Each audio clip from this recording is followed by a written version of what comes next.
अस्सलाम वालेकुम। आज मैं आपको एक ऐसी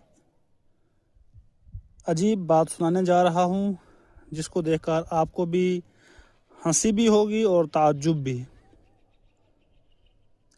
एक ज़ईफ़ुल उम्र शख्स से मेरी मुलाकात हुई।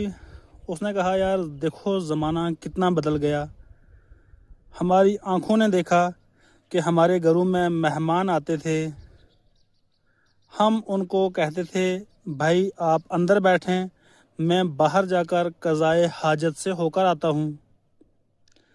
और देखते ही देखते हमारी आंखों ने देखा कि तरक्की ने इस कदर करवट ली कि आज हमने मेहमानों के बैठने के लिए बाहर जगहें बनाई हैं, और जब मेहमान बैठे होते हैं तो मेहमान से हम कहते हैं आप यहाँ बैठें, मैं अंदर जाके क़ज़ाए हाजत से फ़ारिग होकर आता हूँ।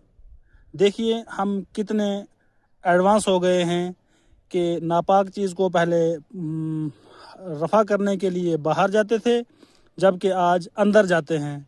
और मेहमान पहले अंदर बिठाए जाते थे, अब अल्लाह की रहमत को बाहर बिठाया जाता है। कैसी लगी आपको कहानी? कमेंट में ज़रूर बताइए। शुक्रिया।